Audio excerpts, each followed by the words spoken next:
ವೀಕ್ಷಕರೇ, ಪರೀಕ್ಷೆಗೆ ಇಲ್ಲಿದೆ ಸರಳ ಸೂತ್ರ ವಿಶೇಷ ಕಾರ್ಯಕ್ರಮಕ್ಕೆ ಸ್ವಾಗತ. ನಾನು ಮಾನಸ ಹೆಗ್ಡೆ. ವೀಕ್ಷಕರೇ, ನಮಗೆಲ್ಲ ಗೊತ್ತಿರೋ ಹಾಗೆ ಕಳೆದ 2 ತಿಂಗಳಿನಿಂದಲೂ ಕೂಡ ಇಡೀ ಪ್ರಪಂಚವನ್ನೇ ಕೊರೋನಾ ಸೋಂಕು ಸಾಕಷ್ಟು ಆತಂಕಕ್ಕೆ ಒಳಗೆ ಮಾಡಿತ್ತು. ಇದರಿಂದಾಗಿ ಸಾಕಷ್ಟು ತೊಂದರೆ ಕೂಡ ಆಗಿರುವಂಥದ್ದು. ವಿವಿಧ ಕ್ಷೇತ್ರಗಳಲ್ಲಿ ಅದಕ್ಕೆ ಸಂಬಂಧಪಟ್ಟಂತೆ ಸಾಕಷ್ಟು ತೊಂದರೆ ಆಗಿದೆ. ಹಾಗೆಯೇ ಶಿಕ್ಷಣ ಕ್ಷೇತ್ರಕ್ಕೂ ಕೂಡ ಸಾಕಷ್ಟು ತೊಂದರೆ ಆಗಿತ್ತು. ಜೊತೆಗೆ ಕೆಲವೊಂದಿಷ್ಟು ಎಕ್ಸಾಮ್ಗಳು ನಡಿಬೇಕಾಗಿತ್ತು. PUC ಎಕ್ಸಾಮ್ ಇರಬಹುದು, SSLC ಎಕ್ಸಾಮ್ ಇರಬಹುದು, ಎಲ್ಲವೂ ಕೂಡ ನಿರ್ದಿಷ್ಟಾವಧಿ ಕಾಲ ಮುಂದೂಡಿಕೆ ಮಾಡಲಾಗಿತ್ತು. ಆದರೆ ಇದೀಗ ಎಕ್ಸಾಮ್ಗಳನ್ನ ಮಾಡಬೇಕು ಎನ್ನುವಂತಹ ನಿರ್ಧಾರಕ್ಕೆ ಆದೇಶವನ್ನ ಕೊಟ್ಟಿರುವಂಥದ್ದು. ಇನ್ನೇನು SSLC ಎಕ್ಸಾಮ್ ಕೂಡ ಆರಂಭವಾಗುತ್ತೆ. ಜೂನ್ 2ನೇ ವಾರದಲ್ಲಿ SSLC ಎಕ್ಸಾಮ್ ನಡೆಯುತ್ತೆ ಎನ್ನುವಂತಹ ಮಾಹಿತಿಯನ್ನ ಕೂಡ ಹೊರ ಹಾಕಿದ್ದಾರೆ. ಜೊತೆಗೆ ಇನ್ನು PUC ಎಕ್ಸಾಮ್ ಬಗ್ಗೆ ಯಾವುದೇ ಕೂಡ ಮಾಹಿತಿ ಇಲ್ಲ. ಇಂತಹ ಸಂದರ್ಭದಲ್ಲಿ ವಿದ್ಯಾರ್ಥಿಗಳು ಕೂಡ ಇಷ್ಟು ದಿನ ಯಾವಾಗ ಎಕ್ಸಾಮ್ ಆಗುತ್ತೆ ಅಂತ ಕಾಯ್ತಾ ಇದ್ರು. ಜೊತೆಗೆ ಯಾವ ರೀತಿಯಾಗಿ ಪ್ರಿಪರೇಷನ್ ಮಾಡ್ಕೊಂಡಿರ್ತಾರೆ.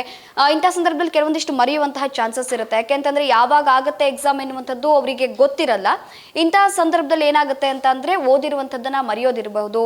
ಇನ್ ಜೊತೆಗೆ ಈಗ ಸಡನ್ ಆಗಿ ಜೂನ್ 2ನೇ ವಾರದಲ್ಲಿ ಅಂತಂದ್ರೆ ಸಾಕಷ್ಟು ಟೈಮ್ ಇದೆ. ಈ ಟೈಮಲ್ಲಿ ಅವ್ರು ಯಾವ ರೀತಿ ಪ್ರಿಪೇರ್ ಆಗಬೇಕು, ಇನ್ ಜೊತೆಗೆ ಓದಿರುವಂಥದ್ದನ್ನ ಯಾವ ರೀತಿಯಾಗಿ ನೆನೆಸ್ಕೊಳ್ಬೇಕು, ಇದೆಲ್ಲದರ ಬಗ್ಗೆ ಮಾಹಿತಿಯನ್ನ ಕೊಡೋದಕ್ಕೆ, ಜೊತೆಗೆ ಕೆಲವೊಂದಿಷ್ಟು ಎಕ್ಸಾಮ್ಗಳನ್ನ ಮಾಡದೇನೆ ಪಾಸ್ ಮಾಡಲಾಗುತ್ತೆ ವಿದ್ಯಾರ್ಥಿಗಳನ್ನ ಎನ್ನುವಂತಹ ಮಾಹಿತಿ ಕೂಡ ಬರ್ತಾ ಇರುವಂಥದ್ದು. ಇದೆಲ್ಲದರ ಬಗ್ಗೆ ಮಾಹಿತಿಯನ್ನ ನೀಡೋದಕ್ಕೆ ಇವತ್ತು ನಮ್ಮ ಜೊತೆಗೆ ಆಕ್ಸ್ಫರ್ಡ್ ಇನ್ಸ್ಟಿಟ್ಯೂಷನ್ನ ಕಾರ್ಯದರ್ಶಿ ಆಗಿರುವಂತಹ ನಾಗರಬಾವಿ ಉಲ್ಲಾಳ ಕಾರ್ಯದರ್ಶಿ ಆಗಿರುವಂತಹ ಡಾಕ್ಟರ್ ಸುಪ್ರೀತ್ ಅವರಿದ್ದಾರೆ. ಬನ್ನಿ, ಅವರನ್ನ ಕಾರ್ಯಕ್ರಮಕ್ಕೆ ಸ್ವಾಗತ ಮಾಡ್ಕೊಳ್ಳೋಣ. ನಮಸ್ತೆ ಸರ್, ಕಾರ್ಯಕ್ರಮಕ್ಕೆ ಸ್ವಾಗತ. ಎಷ್ಟು ದಿನ ಲಾಕ್ಡೌನ್ ಅಂತ ಹೇಳಿ ಯಾವಾಗ ಎಕ್ಸಾಮ್ ಆಗುತ್ತೆ ಅಂತ ಎಲ್ಲರೂ ಕೂಡ ಕಾಯ್ತಾ ಇದ್ರು. ಕೊನೆಗೂ ಕೂಡ ಜೂನ್ 2ನೇ ವಾರದಲ್ಲಿ SSLC ಎಕ್ಸಾಮ್ ಅನ್ನ ಮಾಡಲಾಗುತ್ತೆ ಅನ್ನುವಂತಹ ಮಾಹಿತಿ ಬಂದಿರುವಂಥದ್ದು. ಡೇಟ್ ಇನ್ನೂ ಕೂಡ ಫಿಕ್ಸ್ ಆಗಿಲ್ಲ. ಇಂತಹ ಸಂದರ್ಭದಲ್ಲಿ ವಿದ್ಯಾರ್ಥಿಗಳು ಕೂಡ ಸಾಕಷ್ಟು ಗೊಂದಲಕ್ಕೆ ಒಳಗಾಗಿರ್ತಾರೆ. ಕೆಲವೊಂದಿಷ್ಟು ವಿದ್ಯಾರ್ಥಿಗಳು ಮರೆತಿರುವಂತಹ ಚಾನ್ಸ್ ಕೂಡ ಇರುತ್ತೆ. ಹೇಗೆ ಅದನ್ನೆಲ್ಲ ಮನನ ಮಾಡ್ಕೊಳ್ಬೇಕು, ಯಾವ ರೀತಿ ಆಗಿರುತ್ತೆ ಈ ಒಂದು ಸಂದರ್ಭದಲ್ಲಿ ಅವರ ಮನಸ್ಥಿತಿ ಅನ್ನುವಂಥದ್ದು ಸರ್? ಮೊದಲನೇದಾಗಿ ಏನು COVID-19 ಬಂತೀಗ, it is a drastic incidence in the entire world. ಇದೊಂದು ದೊಡ್ಡ ದುರಂತ, ಇಡೀ ಪ್ರಪಂಚಕ್ಕೆ ಒಂದು ದುರಂತ. ಇದು ನಮ್ಮ ಸ್ಟೇಟಲ್ಲಾಗಿರಲ್ಲ, ಸ್ಟೇಟ್ ಅಥವಾ ನಮ್ಮ ದೇಶದಲ್ಲಿ ಅಥವಾ ನಮ್ಮ ಆ ಪಕ್ಕದ ರಾಜ್ಯದಲ್ಲಿ ಆಗಿದೆ ಇಲ್ಲಾಗಿದೆ ಅನ್ನೋದಕ್ಕಿಂತ ಇಡೀ ಒಂದು ಸಮುದಾಯವನ್ನೇ ಹಾಳು ಮಾಡಿದೆ ಮತ್ತು ಇಡೀ ಪ್ರಪಂಚವನ್ನೇ it has taken for a ride. So ಈ ಒಂದು ಸಂದರ್ಭದಲ್ಲಿ ಏನು COVID-19 ಇದೆ, ಇದು ಭಾಳ ದೊಡ್ಡ ದುರಂತ. ಇದು ನಮ್ಮ ರಾಜ್ಯದಲ್ಲಿ ಒಂದೇ ಆಗಿಲ್ಲ ಅಥವಾ ಪಕ್ಕ ರಾಜ್ಯದಲ್ಲಿ ಒಂದೇ ಆಗಿಲ್ಲ ಅಥವಾ ನಮ್ಮ ದೇಶದಲ್ಲಿ ಮಾತ್ರ ಆಗಿದೆ ಅಂತೆಲ್ಲ, ಇಡೀ ಪ್ರಪಂಚಕ್ಕೆ ಆಗಿರುವಂಥದ್ದು. ಎಲ್ಲ ಕಡೆನೂ ಎಕ್ಸಾಮಿನೇಷನ್ಸ್ ಪೋಸ್ಟ್ಪೋನ್ ಆಗಿದೆ. ಆ ಟೈಮಲ್ಲಿ ಏನು ಎಕ್ಸಾಮಿನೇಷನ್ಸು ಕರಿಕ್ಯುಲಮ್ಸ್ ಏನೇನಿತ್ತು ಅವೆಲ್ಲನೂ ಕೂಡ ಪೋಸ್ಟ್ಪೋನ್ ಖಂಡಿತ ಆಗಿದೆ. ಆ ಪೋಸ್ಟ್ಪೋನ್ ಖಂಡಿತ ಆಗಿರೋದ್ರಿಂದ ಈಗ ಜೂನ್ 2nd ವೀಕಲ್ಲಿ ಎಕ್ಸಾಮಿನೇಷನ್ಸನ್ನು ಆಗತ್ತೆ ಅಂತ ಹೇಳಿ ಮಾನ್ಯ ಶಿಕ್ಷಣ ಸಚಿವರು ಮತ್ತು ಮಾನ್ಯ ಶಿಕ್ಷಣ ಇಲಾಖೆ ಎಲ್ರಿಗೂ ವ್ಯಕ್ತಪಡಿಸಿದೆ.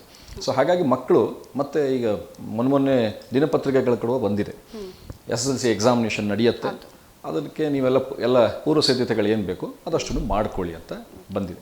ಸ್ಟೂಡೆಂಟ್ಸು ಇಷ್ಟು ದಿನ ಅವರಿಗೆ ಪ್ರಿಪರೇಷನ್ ಆಗಲಿಕ್ಕೆ ಎಕ್ಸ್ಟ್ರಾ ಟೈಮ್ ಸಿಕ್ತು ಅಂತ ಆ ಮಕ್ಕಳು ಅನ್ಕೋಬೇಕು. ಆ ಮಕ್ಕಳು ಈಗ ನಾನು ಓದಿರೋದು ಮರ್ತಿದ್ದೀನಿ ಅಥವಾ ಹೇಗೆ ಬರೆಯೋದು, ಮತ್ತು ಸುಮಾರು ಜನಕ್ಕೆ ಎಕ್ಸಾಮಿನೇಷನ್ಸ್ ಕಂಡಕ್ಟ್ ಆಗೋದೇ ಬೇಡ, ಹಾಗೇ ಪಾಸ್ ಮಾಡ್ತಾರ, ಇವೆಲ್ಲ ನೋ, ಇದಕ್ಕೆ ದೇರ್ ಇಸ್ ನೋ ಏನು ಆಸ್ಪದ ಇಲ್ಲ. But at present examination date fix ಆಗುತ್ತೆ. ಮಾನ್ಯ ಶಿಕ್ಷಣ ಇಲಾಖೆ ಅದನ್ನು ಆ ಡೇಟನ್ನು ಅನೌನ್ಸ್ ಮಾಡ್ತಾರೆ. ಮಕ್ಕಳೆಲ್ಲ ಈಗ ಸಿದ್ಧತೆ ಮಾಡ್ಕೊಂಡಿರಬೇಕು. They have to take up the examinations. ಮತ್ತು ಓದಿದ್ದನ್ನು ನೀವು ಓದಿದ್ರ ಬಗ್ಗೆ ಮರ್ತೋಗುತ್ತೆ ಅನ್ನೋದನ್ನು ಸುಮಾರು ಜನ ಸ್ಟೂಡೆಂಟ್ಸ್ ಹೇಳ್ತಾರೆ. ನಾವು ಯಾವಾಗಲೂ ಹೇಳ್ತೀವಿ ಸ್ಟೂಡೆಂಟ್ಸ್ಗೆ, ನೀವು ಇಷ್ಟಪಟ್ಟು ಓದಿ, ಕಷ್ಟಪಟ್ಟು ಓದಬೇಡಿ.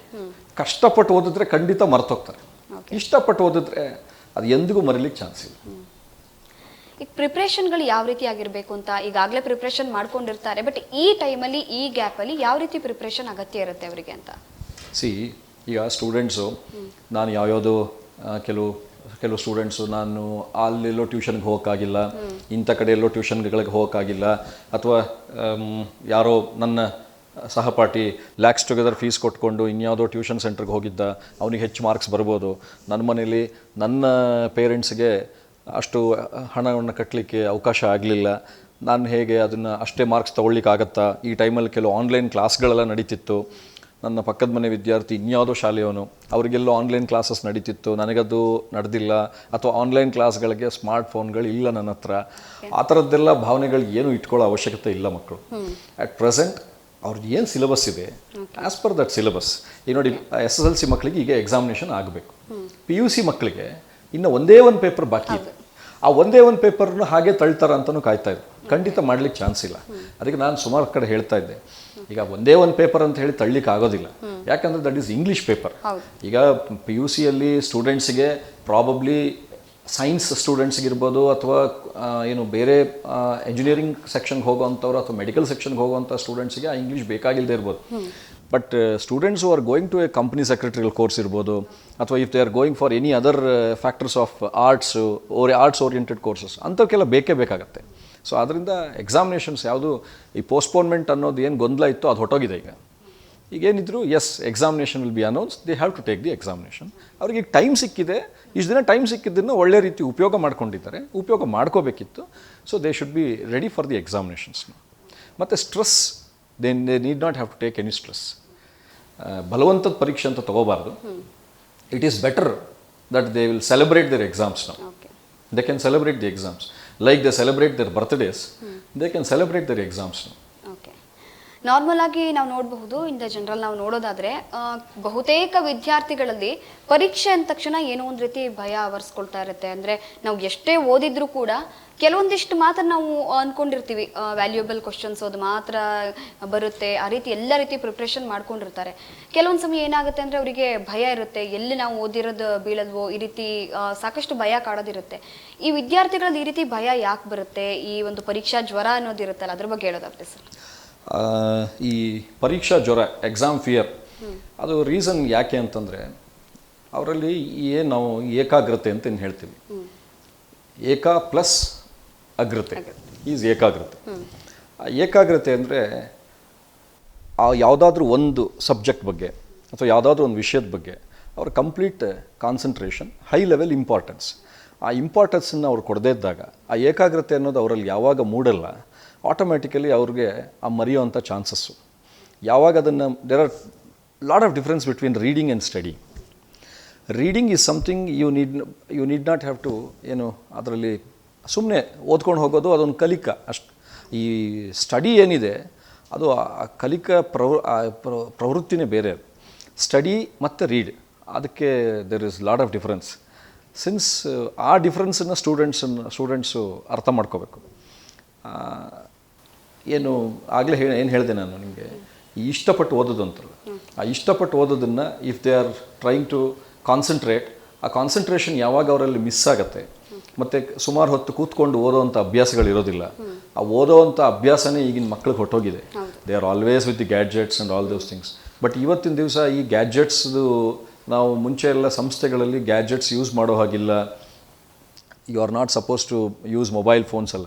ಬಟ್ ಈಗ because of all this corona effect, ಈ ಆನ್ಲೈನ್ ಕೋಚಿಂಗ್ ಎಲ್ಲ ಬಂದಾಗಿಂದ, ಸೊ ನಾವು ಈಗ ಮೊಬೈಲ್ನ ಯೂಸ್ ಮಾಡಬೇಡಿ, mobile you are not suppose to get addicted ಅಂತ ನಾವು ಹೇಳೋಕ್ಕಾಗ್ತಾನೆ ಇಲ್ಲ. ಬಟ್ ಏನಂದರೆ parents what they have to they have to ensure that they are not getting into social media ಅಥವಾ ಈ ಸೋಷಿಯಲ್ ವೆಬ್ಸೈಟ್ಸು ಅಂಥವಕ್ಕೆಲ್ಲ ಎಂಟ್ರ್ ಆಗದಿದ್ದಂಗೆ ಪೇರೆಂಟ್ಸು ಆ mobile ಫೋನ್ಗಳಲ್ಲಿ ಅವಕ್ಕೆಲ್ಲ ಲಾಕ್ ಮಾಡ್ಕೋಬೇಕು.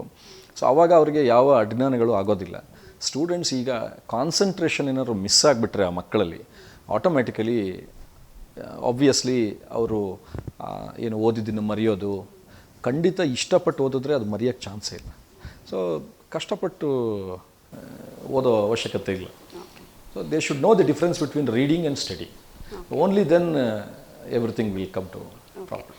ಏಕಾಗ್ರತೆ ಅಂತ ಹೇಳ್ತಾ ಇದ್ರಿ, ನಾರ್ಮಲ್ ಆಗಿ ಏಕಾಗ್ರತೆ ಬರಬೇಕು ಯಾವ್ದಾದ್ರು ವಿಚಾರದಲ್ಲಿ ಅಂತಂದ್ರೆ ಯೋಗ ಮಾಡೋದು, ಒಂದ್ ಕಡೆ ಕಾನ್ಸಂಟ್ರೇಷನ್ ಮಾಡೋದು, ಈ ರೀತಿ ಇರುತ್ತೆ. ಪರೀಕ್ಷಾ ಸಂದರ್ಭದಲ್ಲಿ ವಿಷಯಗಳ ಮೇಲೆ ಅಲ್ಲಿರುವಂತಹ ಒಂದು ಕಲಿಕೆ ಮೇಲೆ ಇಂಟ್ರೆಸ್ಟ್ ಬರಬೇಕು, ಓದಿದ್ ನೆನಪಿರಬೇಕು ಅಂತಂದ್ರೆ ಯಾವ ರೀತಿ ಏಕಾಗ್ರತೆನ ಅವ್ರು ಕಾಪಾಡ್ಕೊಳ್ಬೇಕು, ಯಾವ ರೀತಿಯಾಗಿ ಸಿದ್ಧತೆ ಮಾಡ್ಕೊಳ್ಬೇಕು? ಅದಕ್ಕೆ ಸಿದ್ಧತೆ ಅಂತಂದರೆ ಫಸ್ಟ್ ಆಫ್ ಆಲ್ ಅವರು ನಂಬರ್ ಆಫ್ ಸ್ಟಡಿ ಅವರ್ಸು, ಆ ಸ್ಟೂಡೆಂಟ್ಸು ಇಂತಿಷ್ಟೇ ಕಾಲದ್ದು ಇಷ್ಟೇ ನಿರ್ದಿಷ್ಟವಾದಂಥ ಸ್ಟಡೀಸ್ ಅವರು ಅದನ್ನು ಮಾಡ್ಕೊಳ್ಬೇಕು.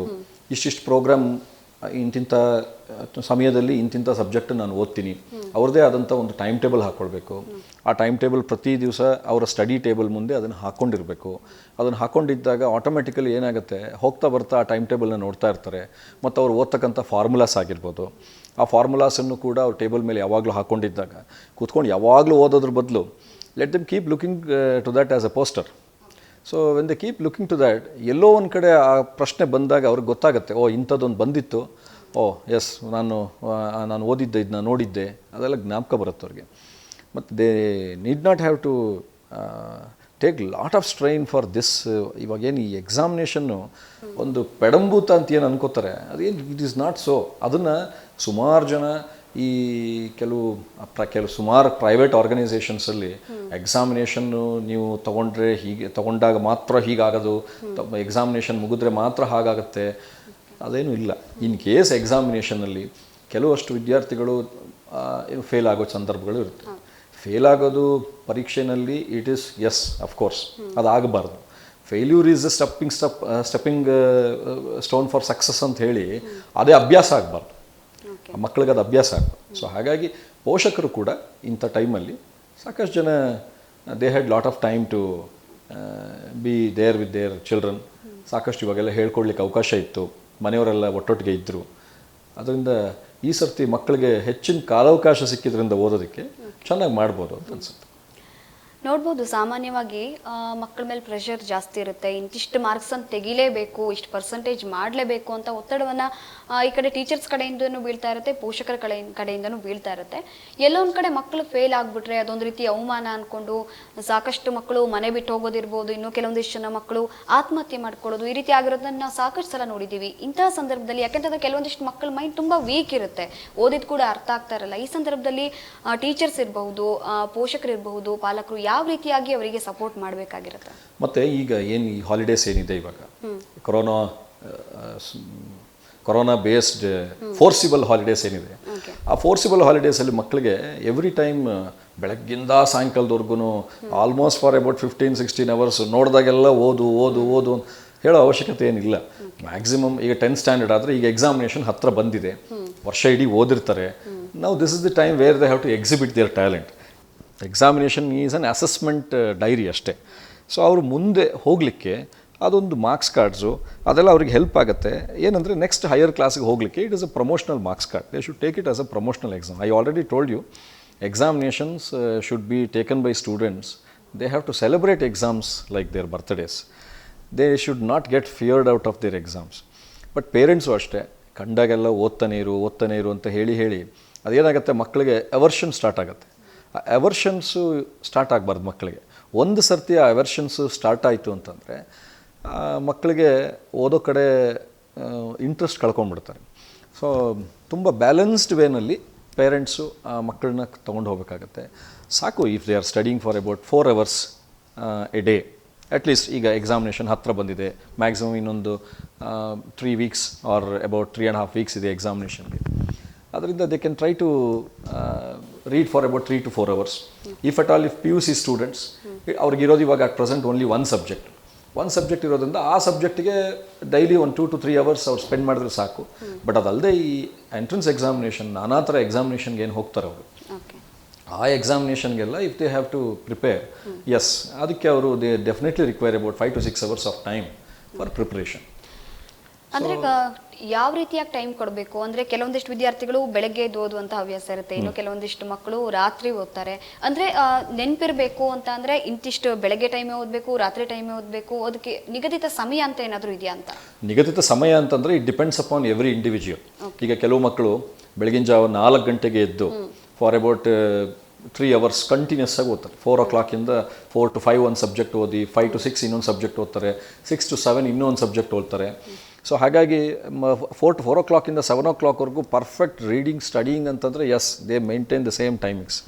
But there are certain kind of students who study in the late night.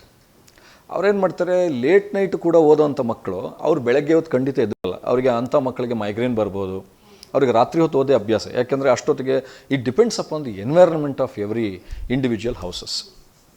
So ಹಾಗಾಗಿ there is no hard and fast that ಇಂಥದ್ದೇ ಸಮಯದಲ್ಲಿ ಓದಬೇಕು ಅಂಥದ್ದು.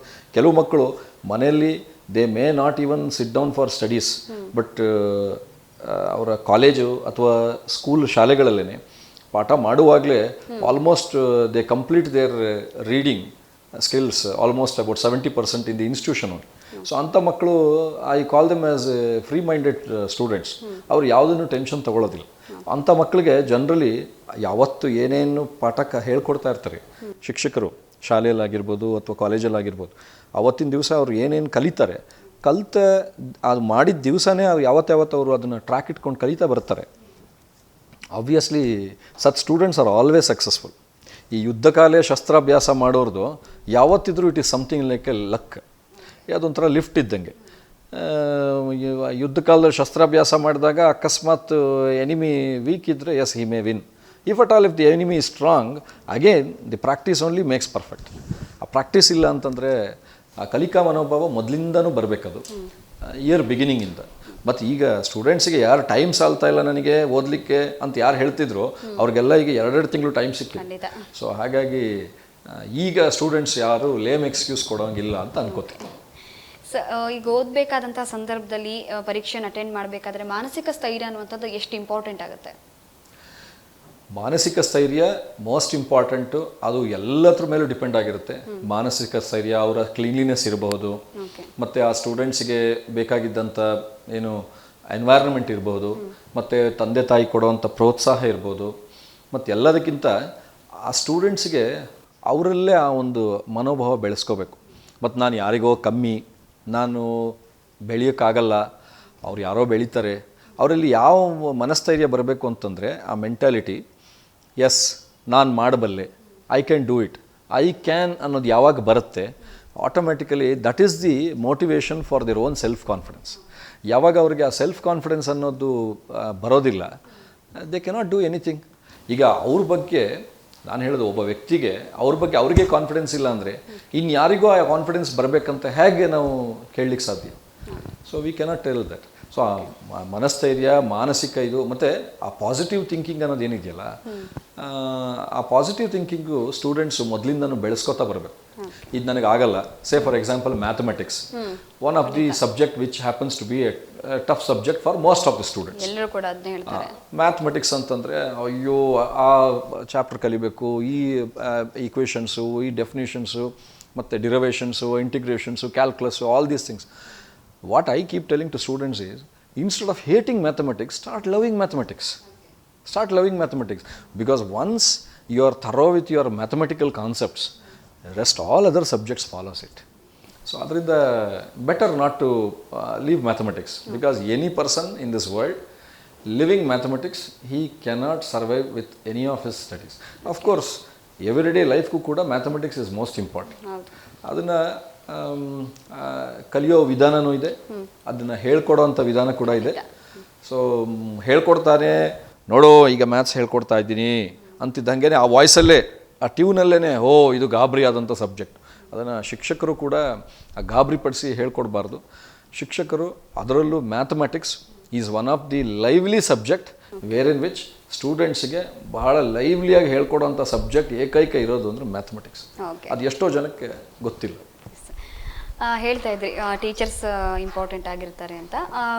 ಯಾವ ರೀತಿಯಾಗಿ ಅವ್ರಿಗೆ ಸಪೋರ್ಟ್ ಮಾಡಬೇಕು ಟೀಚರ್ಸ್? ಯಾಕೆಂತಂದರೆ ಒಂದು ವಿಷಯ ಹೇಳಬೇಕು ಅಂತ ಅಂದ ತಕ್ಷಣ ಪಠ್ಯ ಪುಸ್ತಕದಲ್ಲಿ ಇರುವಂಥದ್ದನ್ನೆಲ್ಲ ಬೇರೆ ಬೇರೆ ರೀತಿ ಉದಾಹರಣೆಗಳನ್ನು ಕೊಟ್ಟು ಮಕ್ಕಳ ಒಂದು ಮನಸ್ಸಿಗೆ ಮುಟ್ಟುವಂತೆ ಹೇಳಬೇಕಾಗಿರುತ್ತೆ. ಇದರಲ್ಲಿ ಟೀಚರ್ಸ್ ಪಾತ್ರ ಯಾವ ರೀತಿ ಆಗಿರುತ್ತೆ? See, there are two things in the system of education ನಾನು ಕಂಡಿರೋ ಹಾಗೆ, based on my experience. There are only 2 teachers who will be remembered lifelong from the student. One is the best teacher, the other is the worst teacher. Worst teacher ಅಂತಂದರೆ teacher worst ಅಂತಲ್ಲ, ಅದೇನಾಗಿರುತ್ತೆ, ಆ ಹುಡುಗಂಗೆ ಆ ಪಾಠ ಸರಿಯಾಗಿ ತಲೆಗೆ ಹೋಗಿರಲ್ಲ. ಅದು that is why he thinks that as she or he wouldn't have taught me ಅನ್ನೋ ಥರ.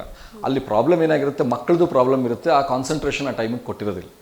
ಟೀಚರ್ಸ್ ಪಾತ್ರ ಏನಿರುತ್ತೆ ಅಂದರೆ to make children understand to the core level or to their base level, ಅವರ ಲೆವೆಲ್ಗೆ ಇಳಿದು ಹೇಳ್ಕೊಡ್ಬೇಕಾದ್ದು ಖಂಡಿತ ಒಬ್ಬ ಶಿಕ್ಷಕರ ಧರ್ಮ. And that is why they are called as teachers. ನೋಡಿ, there are lot of difference between teachers and lecturers. ಈಗ ಕಾಲೇಜ್ಗಳಲ್ಲಿ, ಈಗ ಸ್ಕೂಲ್ಗಳಲ್ಲಿ we call the persons as teachers, teach ಮಾಡೋರನ್ನ. ಅದೇ ಕಾಲೇಜ್ ಲೆವೆಲ್ಗೆ ಬಂದ ತಕ್ಷಣ ಅವ್ರನ್ನ ಲೆಕ್ಚರರ್ಸ್ ಅಂತ ಕರಿತೀವಿ. Reason because here you are taught in every aspect. Teachers, curriculum, co curriculum, ಎಲ್ಲನೂ ಕೂಡ ಹೇಳ್ಕೊಳ್ಳಿಕ್ಕೆ ಟೀಚರ್ಸ್ ಇರ್ತಾರೆ. ಅಲ್ಲಿ ಎಲ್ಲನೂ ಹೇಳ್ಕೊಡೋಕ್ಕೆ ಕಾಲೇಜ್ ಲೆವೆಲ್ನಲ್ಲಿ ಇರಲ್ಲ. They are called as lecturers. They give you a lecture. They teach you, of course they teach only subject, but they don't teach you everything. Because ಅಲ್ಲಿ ಬಂದ ತಕ್ಷಣ ಆ ಸಬ್ಜೆಕ್ಟ್ಗಳು ಬೇರೆ ಬೇರೆ ಇರುತ್ತೆ, ಮತ್ತು ಅದರದ್ದೇ ಆದಂಥ ಪ್ರೊಫೆಷ್ನಲ್ ಕೋರ್ಸಸ್ ಇರುತ್ತೆ. ಹಾಗಾಗಿ they start calling them as lecturers. So their duty is to give lecture.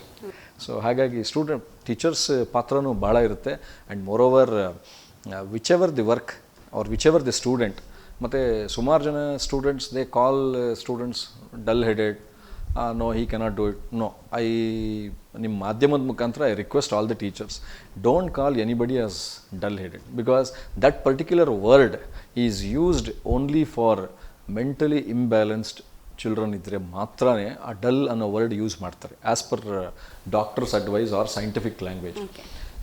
There are only two types of students. One is slow learner, other is fast learner. Better to replace that word named as dull student into a slow learner. That is always better. ಒಂದು ಪರೀಕ್ಷೆ ಟೈಮಲ್ಲಿ ಇರ್ಬೋದು, ಪರೀಕ್ಷೆಗೆ ಸಿದ್ಧತೆ ಮಾಡ್ಕೊಳ್ಳುವಂತಹ ಟೈಮಲ್ಲಿ ಅವರ ಹ್ಯಾಬಿಟ್ಗಳು ಕೂಡ ತುಂಬ ಇಂಪಾರ್ಟೆಂಟ್ ಆಗಿರುತ್ತೆ. ಯಾವ ರೀತಿಯಾಗಿ ಸಿದ್ಧತೆ ಮಾಡ್ಕೊಳ್ಬೇಕು, ಯಾವ ರೀತಿಯಾಗಿ ಹ್ಯಾಬಿಟ್ಗಳು ಕೂಡ ಅದಕ್ಕೆ ಪೂರಕವಾಗಿರುತ್ತೆ? ಸ್ಟೂಡೆಂಟ್ಸಿನ ಹ್ಯಾಬಿಟ್ ಬಗ್ಗೆ ಹೇಳೋದಾದರೆ, as A set practice makes man perfect. ಈಗ ಪರೀಕ್ಷೆ ಟೈಮಲ್ಲಿ ಮಾತ್ರನೇ ನಾನು ಪ್ರಾಕ್ಟೀಸ್ ಮಾಡ್ತೀನಿ, ಬೇರೆ ಟೈಮಲ್ಲಿ ನಾನು ಪ್ರಾಕ್ಟೀಸ್ ಮಾಡೋಕ್ಕಾಗಲ್ಲ, ಅಥವಾ ಮತ್ತು ಅವರ ಮನಸ್ಥೈರ್ಯ ಮತ್ತು ಮನೋಸ್ಥಿತಿ ಎರಡೂ ಕೂಡ ಮೊದಲಿಂದಾನು ಅವರಿಗೆ ಆ ಒಂದು ಈ ಹ್ಯಾಬಿಟ್ ಮೇಲೆ ಬರುತ್ತೆ. Why we basically talk about habits or, ಕೆಲವೊಂದು ನಮ್ಮ ಎಲ್ಲ ಸ್ಟೂಡೆಂಟ್ಸ್ ವಿದ್ಯಾರ್ಥಿಗಳ ಜೀವನದಲ್ಲಿ ಈ ಅನ್ವಾಂಟೆಡ್ ಗೆಸ್ ಅಂತ ಏನು ಹೇಳ್ತೀವಿ, ವಿ ಕಾಲ್ ದಮ್ ಆ್ಯಸ್ ಈ ಸಂಪಾದಿತ ದೌರ್ಬಲ್ಯಗಳು.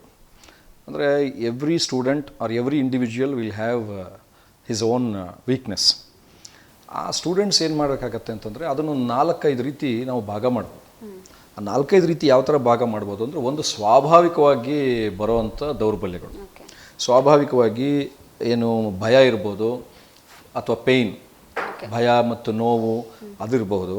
ಇಲ್ಲ ಅಂತಂದರೆ ನಾವು ಏನು ಕರಿತೀವಿ ಈ ಸಂಪಾದಿಸಿದಂಥ ಇದು, ಅಂದರೆ ಥ್ರೂ ಎನ್ವೈರ್ನ್ಮೆಂಟ್ ಬರುವಂಥದ್ದು, ಫ್ರೆಂಡ್ಸಿಂದ ಹಾಳಾಗುವಂಥದ್ದು, ಅಥವಾ ನಮ್ಮ ಅಕ್ಕಪಕ್ಕದ ಏನು ವ್ಯಕ್ತಿಗಳು ಹೇಗಿದ್ದಾರೆ ಅವ್ರನ್ನ ನೋಡಿ ನಾವು ಫಾಲೋ ಮಾಡುವಂಥದ್ದು.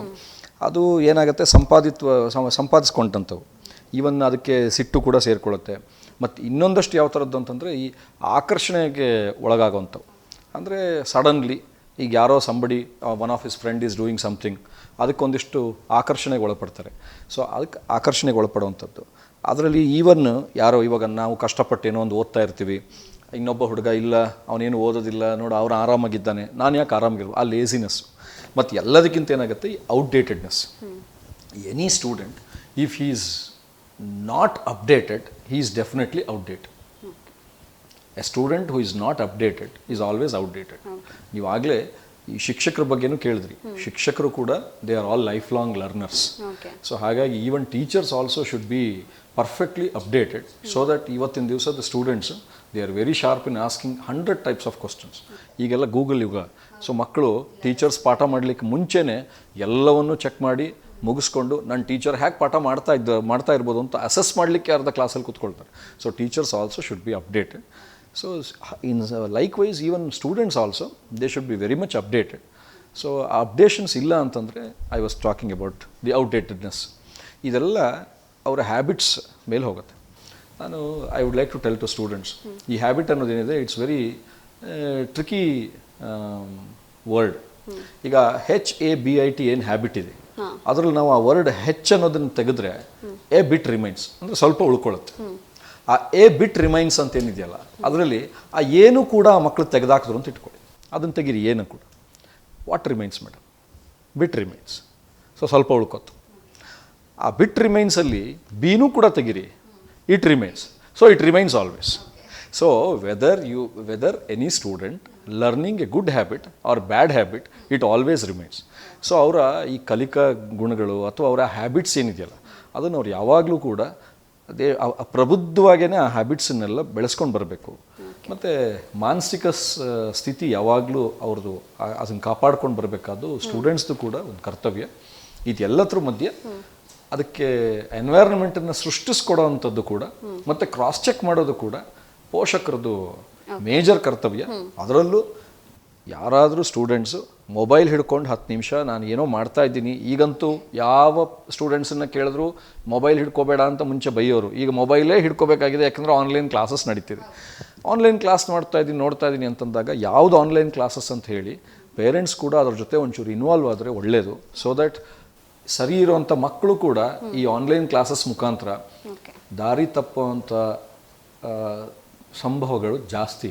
ಓಕೆ, ಹ್ಯಾಬಿಟ್ ಬಗ್ಗೆ ಮಾತಾಡ್ತಿದ್ವಿ. ಇದರಲ್ಲಿ ಪೋಷಕರ ಪಾತ್ರನೂ ತುಂಬ ಇಂಪಾರ್ಟೆಂಟ್ ಆಗಿರುತ್ತೆ. ಜೊತೆಗೆ ಸ್ಕೂಲ್ಗೆ ಬಂದಂಥ ಸಂದರ್ಭದಲ್ಲಿರ್ಬೋದು, ಕಾಲೇಜಿಗೆ ಬಂದಂಥ ಸಂದರ್ಭದಲ್ಲಿರ್ಬೋದು, ಸ್ಟೂಡೆಂಟ್ ಮೇಲೆ ಶಿಕ್ಷಕರು ಯಾವ ರೀತಿಯಾಗಿ ಗಮನವನ್ನು ಕೊಡಬೇಕಾಗುತ್ತೆ, ಅವ್ರ ಪಾತ್ರ ಎಷ್ಟಿರುತ್ತೆ ಇದರಲ್ಲಿ? ನಾನು ಆಗಲೇ ಹೇಳ್ದಂಗೆ ಶಿಕ್ಷಕರು ಈಗೇನಾಗತ್ತೆ, ಮನೆಗಿಂತ ಹೆಚ್ಚು ಸಮಯ ಶಾಲೆಗಳಲ್ಲಿ ಕಾಲೇಜ್ಗಳಲ್ಲಿ ಕಳೀತಾರೆ. ಸೊ ಶಿಕ್ಷಕರ ಪಾತ್ರ ಅಫ್ಕೋರ್ಸ್ ಮೋಸ್ಟ್ ಇಂಪಾರ್ಟೆಂಟ್. ಬಟ್ ಈಗ ಅಟ್ ಪ್ರೆಸೆಂಟು ಶಿಕ್ಷಕರ ಪಾತ್ರಕ್ಕಿಂತ ಈ ಏನು ಲಾಕ್ಡೌನ್ ಪೀರಿಯಡಲ್ಲಿ ಪೇರೆಂಟ್ಸ್ ಪಾತ್ರನೇ ಹೆಚ್ಚು ಏನು ಲೈಮ್ ಲೈಟಿಗೆ ಬಂದಿರೋಂಥದ್ದು. ಬಟ್ ಶಿಕ್ಷಕರು ಕೂಡ ಈಗೇನು 1 ವೀಕ್ ಕ್ಲಾಸಸ್ಸನ್ನು ಮಾನ್ಯ ಶಿಕ್ಷಣ ಮಂತ್ರಿಗಳು ಅಥವಾ ನಮ್ಮ ಶಿಕ್ಷಣ ಇಲಾಖೆ ಏನು ಹೇಳಿದೆ, before the examination 1 week classes ಎಲ್ಲ ಕಂಡಕ್ಟ್ ಮಾಡ್ತೀವಿ ಅಂತ ಹೇಳಿದ್ದಾರೆ. ಆ 1 ವೀಕ್ ಕ್ಲಾಸಸ್ ಕಂಡಕ್ಟ್ ಮಾಡಿದಾಗ ಆ ಕ್ಲಾಸಸ್ಗೆ ಅಟೆಂಡ್ ಆಗೋವಂಥ ವ್ಯವಸ್ಥೆ ಕಡ್ಡಾಯವಾಗಬೇಕು ಅನ್ನೋದು ಕೂಡ ಒಂದು ಸತ್ಯಾಂಶ. ಯಾಕಂದರೆ ಕಡ್ಡಾಯವಾಗದಿದ್ದರೆ ಮತ್ತು ಸ್ಟೂಡೆಂಟ್ಸಿಗೆ ಆ ರಿವಿಷನ್ ಮಾಡಿ ಉಪಯೋಗ ಆಗೋದಿಲ್ಲ. So they may forget things. Okay, ಈಗ ಎಷ್ಟೋ ಜನ ಅಟೆಂಡ್ ಮಾಡಿರಲ್ಲ ಕ್ಲಾಸಸ್ನ. ಈಗ ಆನ್ಲೈನ್ ಇದ್ದ ಮಾತ್ರಕ್ಕೆ ಅವರೆಲ್ಲವನ್ನ ಕಲಿತಾರೆ ಅಂತ ಹೇಳೋಕ್ಕಾಗಲ್ಲ. ಎಷ್ಟು ಯೂಸ್ ಆಗುತ್ತೆ ಇದು, ಎಷ್ಟು ಲಾಸ್ ಆಗ್ಬೋದು ಇದರಿಂದ ಮಕ್ಕಳಿಗೆ? Online education it can only work only from high school students onwards. ಈಗೇನಾಗ್ತದೆ, ಸುಮಾರು ಕಡೆ ಕೆಲವು ಶಿಕ್ಷಣ ಸಂಸ್ಥೆಗಳಲ್ಲಿ ಆನ್ಲೈನ್ ಎಜುಕೇಷನ್ ಕೊಡ್ತಾ ಇದ್ದೀವಿ ಅನ್ನೋದು ಅದೊಂದು ಫ್ಯಾಷನ್ ಆಗಿದೆ. Online education can work from maximum, ಅಂದರೆ ಏನು ಹೈಸ್ಕೂಲಿಗೆ it is fit for giving online education. But ಸ್ವಲ್ಪ ಲೋಯರ್ ಲೆವೆಲ್ ಕ್ಲಾಸಸ್ಗಾದರೂ ಕೂಡ ಒಂದು 6th ಸ್ಟ್ಯಾಂಡರ್ಡಿಂದ ತೊಗೊಂಡು ಹೋಗ್ಬೋದೇ ಹೊರತು up to 5th standard online education ನನ್ನ ಪ್ರಕಾರ it may not be suitable for the parents or even for the students. ಈಗ ಫಾರ್ ಎಕ್ಸಾಂಪಲ್ ಈಗ ಕೆಲವು ಚಿಕ್ಕ ಮಕ್ಕಳು ಅವರಿಗೆ ಆನ್ಲೈನಲ್ಲಿ ಕೂತ್ಕೊಂಡು ನೀವು ಆ ಮೊಬೈಲ್ ನೋಡಿ ಅವ್ರ ಕಣ್ಣಿನ ಸ್ಥಿತಿ ಏನಾಗಬೇಕು. ಮೊನ್ನೆ ಒಬ್ಬರು ನೇತೃ ತಜ್ಞರ ಹತ್ರ ಮಾತಾಡ್ತಾ ಇದ್ದೆ ನಾನು. Of course she was telling me there are lot of cases which are coming down these days. April ಮಂತಲ್ಲಿ ಸ್ವಾಭಾವಿಕವಾಗಿ ಏಪ್ರಿಲ್ ಆ್ಯಂಡ್ ಮೇನಲ್ಲಿ ಇಟ್ ವಾಸ್ ಸಮ್ಮರ್ ಹಾಲಿಡೇಸ್. ಅದಕ್ಕೆ I don't think why parents were so much forcing them to keep online exam, online studies, ಅದು ಇದು ಎಲ್ಲನೂ ಮಾಡಿ. Of course ಈಗ university ಲೆವೆಲಲ್ಲಿ ನಮ್ಮಲ್ಲಿ ಈಗ PUC ಲೆವೆಲ್ಗಿರ್ಬೋದು, ಅದು ಪ್ರೀ ಯೂನಿವರ್ಸಿಟಿ ಲೆವೆಲ್ ಅಥವಾ ಕಾಲೇಜ್ ಲೆವೆಲ್ಗೆಲ್ಲ ಬೇಕಾಗತ್ತೆ ನಿಜ. ಬಟ್ ನರ್ಸರಿ ಸ್ಟೂಡೆಂಟ್ಸ್ಗೆ 1st ಸ್ಟ್ಯಾಂಡರ್ಡಿಂದ 5th ಸ್ಟ್ಯಾಂಡರ್ಡ್ಗೆ ಎಷ್ಟು ಜನ ಮಕ್ಕಳು at present they are coming down to the hospitals with eye nerve rupture ಆಗಿ ಬರ್ತಾ ಇರೋರು ಬೇಕಾಶನ ಇದ್ದಾರೆ. Reason because of watching mobile phones. ಈಗ ಎಲ್ಲರ ಹತ್ರನೂ ಸ್ಮಾರ್ಟ್ಫೋನ್ ಇರಬೇಕು, ಇವಾಗ ಇರಬೇಕಾದಂಥ ಪರಿಸ್ಥಿತಿ ಬಂದಿದೆ. ಆ ಸ್ಮಾರ್ಟ್ಫೋನು ಕೆಲವೊಂದು ಒಳ್ಳೊಳ್ಳೆ ಕಂಪ್ನಿಯು ಕಾಸ್ಟ್ಲಿ ಆಗುತ್ತೆ ಅಂತ ಹೇಳಿ ಅದಕ್ಕೆ ಕಾಂಪೆನ್ಸೇಟ್ರಿ ಇನ್ನು ಯಾವುದೋ ಮೊಬೈಲ್ ಫೋನ್ಸು, ಅದರದ್ದು ಪರಿಣಾಮ ಮಕ್ಕಳ ಕಣ್ಣ ಮೇಲೂ ಬೀಳ್ತಾ.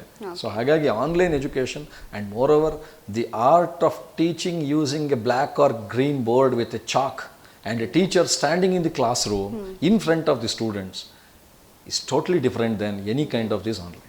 ಆ ಇಂಟ್ರ್ಯಾಕ್ಷನ್ಸು ಬರೋದಿಲ್ಲ. ಹಾಗಾಗಿ it is always better to have regular classrooms. ದೇವ್ರದೆಯಿಂದ ಎಲ್ಲ ಸರಿ ಹೋಯಿತು ಅಂತಂದರೆ ಈ ಕೋವಿಡ್-19ಗೆ ಔಷಧಿಯು ಕೂಡ ಕಂಡುಹಿಡಿದಿದೆ ಎಲ್ಲ ಕಡೆ ಅಂತ ಏನೇನೋ ಅದೊಂದು ಸುದ್ದಿನೂ ಇದೆ. ಅಂಥದ್ದು ಏನಾದ್ರು ಬಂತು ಅಂತಂದರೆ ನಿಜವಾಗ್ಲೂ ಮಕ್ಕಳು, ನಮ್ಮ ದೇಶದ ಸ್ಟೂಡೆಂಟ್ಸ್ ಎಲ್ಲ they will be back in all the class rooms. ಯಾಕೆಂದರೆ ಇವತ್ತಿನ ದಿವಸ ಸಾವಿರಾರು ಕ್ಲಾಸ್ ರೂಮಲ್ಲ, ಲಕ್ಷಾಂತರ ಕ್ಲಾಸ್ ರೂಮಲ್ಲ, ಕೋಟ್ಯಾಂತರ class rooms across the globe is vacant. It is only with benches and ಡೆಸ್ಕ್ಸ್. It should get filled up. Okay, ಇವಾಗ ಬೇರೆ option ಇಲ್ಲ, online ಕ್ಲಾಸಸ್ಸೇ ಮಾಡಬೇಕಾಗಿರುತ್ತೆ. ಇಂಥ ಟೈಮಲ್ಲಿ ರೀಚ್ ಆಗೋ ಥರ ಆಲ್ಮೋಸ್ಟ್ ಒಂದು 70-80% ಅವರು ರೀಚ್ ಆಗೋ ರೀತಿ ಆನ್ಲೈನ್ ಕ್ಲಾಸಸ್ಸನ್ನು ಯಾವ ರೀತಿ ಮಾಡಬೇಕು? ಇನ್ನು ಆನ್ಲೈನ್ ಕ್ಲಾಸಸ್ ನಡಿಬೇಕಂತ ಸಂದರ್ಭದಲ್ಲಿ ಯಾವ ರೀತಿ ಅಗತ್ಯ ಕ್ರಮವನ್ನು ಕೈಗೊಳ್ಳಬೇಕಾಗುತ್ತೆ? ಯಾಕೆಂದರೆ ಇಂಟ್ರೆಸ್ಟ್ ಇರೋ ಸ್ಟೂಡೆಂಟ್ಸ್ ಮಾತ್ರ ಅದನ್ನು ಕೇಳೋಕೆ ಇಷ್ಟಪಡ್ತಾರೆ, ಇಲ್ಲಾಂದ್ರೆ ಆನ್ಲೈನಲ್ಲಿ ಇರ್ತಾರೆ ಅಷ್ಟೇ, ಬಟ್ ಅದಕ್ಕೆ ಸರಿಯಾಗಿ ಕಮ್ಯುನಿಕೇಟ್ ಮಾಡ್ತಾ ಇರಲ್ಲ, ಅದನ್ನು ಗ್ರಹಿಸ್ಕೊಳ್ತಾ ಇರಲ್ಲ. ಇಂಥ ಟೈಮಲ್ಲಿ ಯಾವ ರೀತಿಯಾಗಿ ಇನ್ನೂ ಕೂಡ ಬೆಟರ್ ಆಗಿ ಇದನ್ನು ಯೂಸ್ ಮಾಡ್ಕೊಳ್ಬಹುದು, ರೀಚ್ ಆಗೋ ರೀತಿ? ರೀಚ್ ಆಗೋ ರೀತಿ ಅಂದರೆ ಅದೇ ಹೇಳಿದ್ನಲ್ಲ, ಈಗ up to 5th standard compulsion ಮಾಡಲಿಕ್ಕೆ ಆಗಲ್ಲ online classes. Even as per lot of psychologist also online education is not feasible for students up to the age of about 10 or 11 ಇಯರ್ಸ್ವರೆಗೂ ಏನಿದ್ರು online education is which serves good from 12 years of age ಅಂತ psychologist ಎಷ್ಟೋ ಕಡೆ ಅದನ್ನು ಹೇಳಿದ್ದಾರೆ. So ಈ ಥರ ಇರುವಾಗ ಸ್ಟೂಡೆಂಟ್ಸಿಗೆ it is always better that like ಈ ಆನ್ಲೈನ್ ಎಜುಕೇಷನ್ ಈಗ ಏನಾದರೂ ಅದೇನಾದ್ರು ಈ ಸಂದರ್ಭದಲ್ಲಿ ಅದು ಮಾಡಲೇಬೇಕಾದಂಥ ಪರಿಸ್ಥಿತಿ ಬಂತು ಅಂತಂದರೆ ಅಫ್ಕೋರ್ಸ್ ಅದಕ್ಕೆ ಬೇಕಾದಂಥ ಕ್ರಮ ಮತ್ತು ಅದರದ್ದೇ ಆದಂಥ ಕೆಲವು ಸಾಫ್ಟ್ವೇರ್ಸ್ ಇದ್ದಾವೆ. ಮತ್ತು ಶಿಕ್ಷಣ ಸಂಸ್ಥೆಗಳು ಕೂಡ ಆನ್ಲೈನ್ ಕ್ಲಾಸಸ್ನ ಮಾಡಲಿಕ್ಕೆ ಸಜ್ಜಾಗಬೇಕಾಗತ್ತೆ, ಖಂಡಿತ ಅದಕ್ಕೆ ಸಜ್ಜಾಗಲೇಬೇಕಾಗತ್ತೆ. ಆಮೇಲೆ ಕನ್ಸರ್ನ್ ಟೀಚರ್ಸನ್ನು ಕೂಡ ಅವರು ಟ್ರೈನಿಂಗಿಗೆ ತೊಗೊಳ್ಬೇಕಾಗತ್ತೆ. ಯಾಕಂದರೆ not all the teachers are used for online training.